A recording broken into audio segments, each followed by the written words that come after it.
Nangangamba ang ilang business group sa natira pa ring unprogrammed appropriations sa 2026 national budget na posible umanong magastos ng batay sa desisyon ng iilang politiko. Pero ang giit ni Executive Secretary Ralph Recto, pork barrel free ang 2026 budget. Nakatutok si Ivan Mayrina. We will not allow the unprogrammed appropriations to be misused or May vinito man na mahigit 92 billion pesos. May 150 billion pesos pa rin natirang unprogrammed appropriations sa 2026 national budget na pinirmahan ng Pangulo. Sabi ng Department of Budget and Management, pinakamababa raw yan mula noong 2019. Sa 150 billion pesos sa yan kukunin ng obligasyon ng gobyerno sa mga foreign assisted project, kabilang ilang mga ongoing flood control project. Para naman doon sa flood control projects for 2026, wala pong nakalaan na budget para sa bagong flood control programa sa 2026. So, ang tanging puntong may kaugnayan lang po sa flood control ay para lamang doon sa ongoing foreign assisted projects po ng DPWH. So, ibig sabihin, may mga proyektong sinimulan na at may umihiran ng loan agreement. Pero aksyon ng Pangulo sa unprogrammed appropriations, hindi raw sapat, sabi ng ilang business groups. Sabi ng Makati Business Club, sana raw mas naging agresibong Pangulo sa pagtanggal sa unprogrammed allocations na sa tingin nila ay mauwi sa discretionary disbursement o desisyon lang ng mga politiko kung paano gagamitin. Soft pork din kasi ang tingin nila dito. Hindi raw sapat na nangakong Pangulo na hindi pwede makialam ang mga politiko. Dapat daw maglabas sa executive order na maglalatag ng mga panuntunan sa pag-release ng ayuda at ang paglimita sa paggamit ng confidential funds para sa lehitimong security issues lang. Ang Financial Executives Institute of the Philippines o FINEX nagpahayag din ng agam-agam na may unprogrammed appropriations o UA pa rin sa budget. Wala kasi itong katiyakan. Nagpapahina sa disiplinadong paggamit ng pondo at lumilikha ng duda sa kredibilidad ng budget.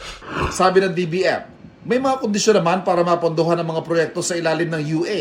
Una riyan ay kung may makolektang dagdag pondo o excess revenue ang gobyerno. Mayroon tayong mga panuntunan kung paano natin siya ni-release yung ating ating program appropriations. Katulad ng ating pagbabalangkas nung tayo ay nagprepare ng budget, meron tayong mga konsiderasyon.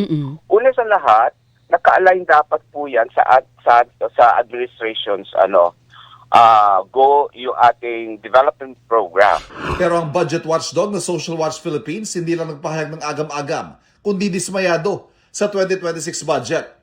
Nauna na kasi nilang pinavito ang may 319 billion na halaga ng mga line item na sa tingin nila ay mga pork barrel sa budget sa ilalim ng DPWH, DA, mga pondo para sa mga lokal na pamahalaan at maging sa disaster assistance. Dagdag pa riyan ng 138 billion pesos sa ayuda funds. Kahapon, iginiit ni Executive Secretary Ralph Recto na walang pork ang 2026 budget. Sa tingin namin, pork barrel free. Dahil hindi naman pwede makialam ang legislator pagdating ng executing the budget at purely executive function na yan pagdating ng execution of the budget. Nang tanungin naman sa ayuda, sinabi ni Recto na may mga provision sa General Appropriations Act na nagbabawal sa partisipasyon ng opisyal ng gobyerno, politiko o kanilang mga tauhan sa pamamahagi ng ayuda. Paano ho kaya mas matitiyak na hindi nga nakikialam itong mga politiko?